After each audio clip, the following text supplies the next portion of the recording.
Students, last वाली video में मैंने आप लोगों को एक्सरसाइज नंबर 2A स्टार्ट करवाई थी। हम लोगों ने इसकी फिलिंग द ब्लैंक्स की थी। नेक्स्ट क्वेश्चन है हमारा state whether the following are true और फॉल्स। ए वाला क्वेश्चन है इसका 2589 इज डिविजिबल बाय 3। वो कह रहे हैं 2589 जो है वो 3 पर डिवाइड होता है या नहीं होता। हम लोग इसको चेक कर लेते हैं। 2 + 0 + 5 + 8 + 9। 2 में 0 प्लस किया 2 आया, 2 में 5 ऐड किया तो 7 आया, 7 में 8 ऐड किया तो 15 आया, 15 में 9 ऐड किया तो 21 आया। 21 is a factor of 3 because so the amount is also divisible by 3। यानी हमारी ये स्टेटमेंट ट्रू हुई। बी वाला 160 इज डिविजिबल बाय 2। इसका लास्ट वाला डिजिट 0 है तो ये 0 भी हमारा इवन नंबर है। इट्स मीन अमाउंट पर डिवाइड होगी। Correct. 225 is divisible by 5 and 10। वो कह रहे हैं 225 जब 5 और 10 दोनों पे डिवाइड होती है। No, because its last digit is 5 और 5 जो है वो 5 के टेबल में सिर्फ आता है, 10 के टेबल में नहीं आता। Any number which is divisible by 10 is divisible by 5। ऐसे नंबर्स जो 10 पे डिवाइड होते हैं वो 5 पे भी डिवाइड होते हैं। जी हाँ, 5563 is divisible by 5।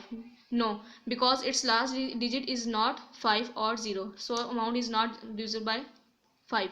Question number 3. Select the correct answer from the given option. 6234 is divisible by 2 and 3 हमारा करेक्ट ऑप्शन है। चेक कर लेते हैं। 2 पे इसलिए डिवाइड होगी क्योंकि इसका लास्ट वाला डिजिट 4 है। 4 हमारा इवन नंबर है, इसलिए अमाउंट हमारी 2 पे डिवाइड होगी। 3 पे कैसे होती है, हम इसके डिजिट्स को प्लस करके देख लेते हैं।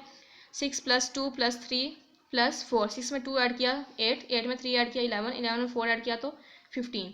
हमारा 15 जो है वो 3 का फैक्टर होता है, इसलिए ये अमाउंट 3 पे भी डिवाइड होगी। तो हमारा करेक्ट ऑप्शन इसलिए बी हुआ। 4600 इज डिविजिबल बाय 2, 5 एंड 10। ये करेक्ट ऑप्शन है। कैसे? इसका लास्ट वाला डिजिट 0 है और 0 हमारा 2, 5 और 10 तीनों पे डिवाइड हो सकता है। सी 525 is divisible by 5 and 3। 5 and 3 पे कैसे? क्योंकि इसका लास्ट वाला डिजिट 5 है और इसलिए ये 5 पे डिवाइड होगी। 3 पे कैसे? चेक कर लेते हैं। 5 + 2 + 5। 5 में 2 प्लस किया 7, 7 में 5 ऐड किया तो 12। 12 हमारा मल्टीपल होता है 3 का, इसलिए ये हमारा करेक्ट ऑप्शन हुआ। A number can be divided by 5 if the digit of at the unit place is. वो कह रहे हैं एक नंबर जो है 5 पे डिवाइड होगा। कैसे? अगर वो उसके यूनिट प्लेस पे क्या होना चाहिए, 5 और 0 होना चाहिए। 5 × 3 is divisible by dash 5 and 3। ये हमारा करेक्ट ऑप्शन है। वो कह रहे हैं 5 को 3 से मल्टीप्लाई करें तो हमारे पास क्या बुक किस पे डिवाइड होगा, जो उसका आंसर आएगा। 5 को 3 से मल्टीप्लाई करें तो 15 आता है। 15 का लास्ट वाला डिजिट 5 होता है, इसलिए वो 5 पे तो डिवाइड होगी। अब वो उसके जो डिजिट होते हैं वो 2 होते हैं, 1 और 5। इनको प्लस करके देख लेते हैं। 1 में 5 ऐड किया तो 6 आया। 6 हमारा मल्टीपल होता है 3 का, सो अमाउंट हमारी 3 पे भी डिवाइड होगी। तो करेक्ट ऑप्शन हमारा यही हुआ। नेक्स्ट क्वेश्चन हमारा which of the following numbers are divisible by 2।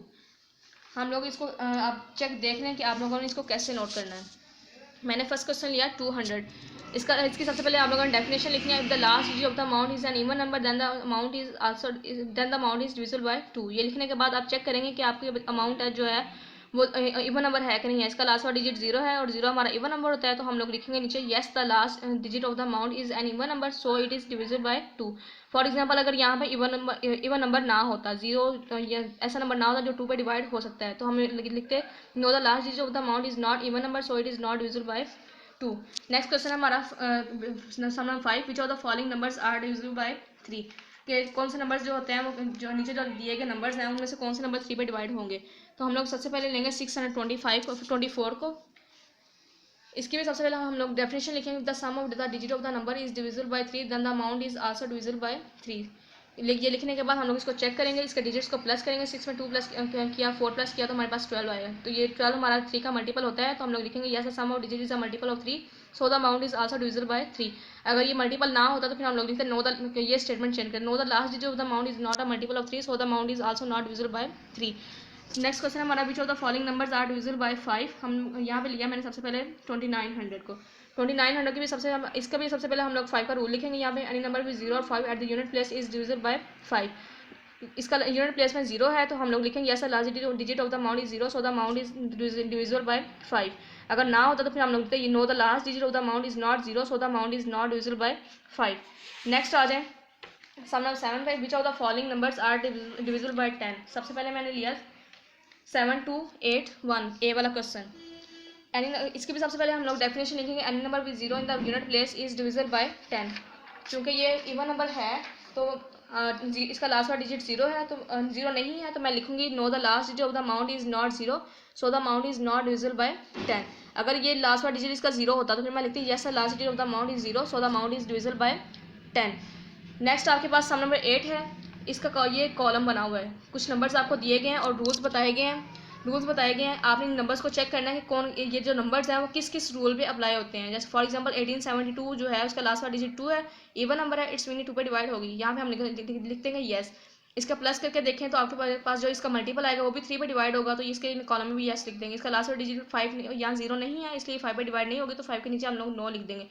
इसका लास्ट वाला डिजिट 0 भी नहीं है, तो लिहाजा ये 10 पे भी डिवाइड नहीं होगी, तो इसका भी आंसर हम लोग 9 ही लिख देंगे, 9 इसके कॉलम में 9 लिख देंगे। बाकी सारे आप लोगों ने खुद करने हैं, जैसे हम लोगों ने पीछे इन रूल्स को फॉलो करते हुए जो रूल्स मैंने आपको पीछे बताए हैं उन्हीं को आपने फॉलो करना है और यहाँ पे इस कॉलम को फिल खुद करना है।